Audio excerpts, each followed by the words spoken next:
Hi, my name is Gary Earl Ross. I'm a writer. Today I'm going to read you a book I wrote about being nice to people even if they're different from you. Dots by Gary Earl Ross, a fair housing tale, illustrated by Anwar Morse. Welcome to Dotland, a very special spot where each and every person is really a dot. The dots are everywhere in all kinds of places, working, playing, smiling with their little dot faces. Dots have hands and feet, and dots cry tears. Some dots wear earrings, but none have ears.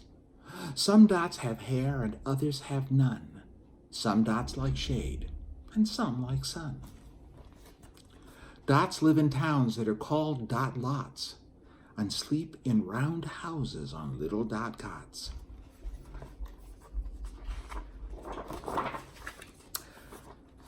In the middle of Blueberg, the littlest dot lot, sat a big blue house owned by a dot named Splot. In this house of Splot, no dots could get a bed if they were yellow or something close to red. Splot had rules, you see, for those who wanted in. You couldn't be too fat and you couldn't be too thin. You couldn't be too old or have too many kin. And most of all, like Splot, you had to have blue skin. "Blue skin is the best," he always liked to say.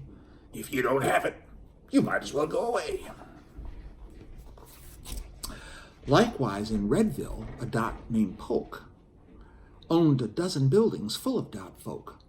But to get a Polk apartment, two things must occur. Be red and go to church on Tuesday, just like her. She didn't let in blue, and she said no to yellow, and laughed at a purple Moon Day church fellow. She turned them away, one dot after another, even an orange baby dot with a red dot mother. "No mixed dots," she said. "Surely you can see that red is the finest color, Tuesday red like me."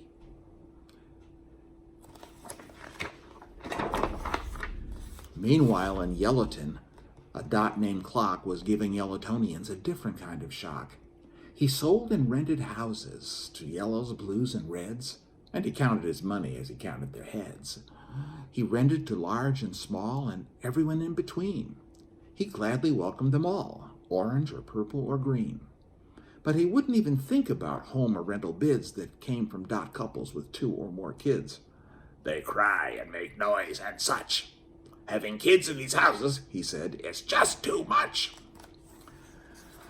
Now, dots are quiet folk, but most of them do think, so they already knew dot lord housing limits stink. But deep in their rounded hearts, the dots are a fearful lot. They're afraid of people like Polk, Clock, and Splot.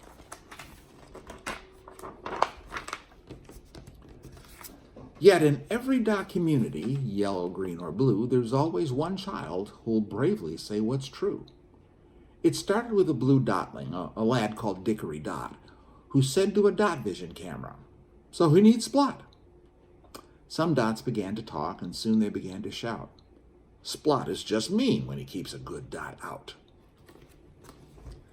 In Redville, it was little Trixie with the long pink hair who started all the whispers that Polk was so unfair. Word spread to Tuesday church and every home and farm that Polk was doing too many dots quite a lot of harm. And in the Circlet family of Yellowton, Blot, the middle son, was the 5th grade student who put Clock on the run. Blot led a parade of school dots who carried signs of wood that said for all to see, "Homes without dotlings are no good." Everywhere, dots began to say, "Let's pick our own slots." In the end, brothers and sisters, aren't we all just dots?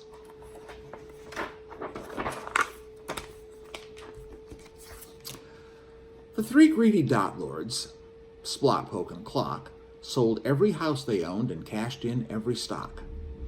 Each one packed 4 bags of things and got into a car and rattled away to parts unknown, so very, very far. In each house they left behind were smiles instead of frowns. And Dickory, Trixie, and Blots were heroes in all 3 towns. Now dots can live everywhere and nobody gets put out. That, of course, is what fair housing is truly all about. And today, when visitors come from near or far away, they always find Dotland a pleasant place to stay. The end. Thank you.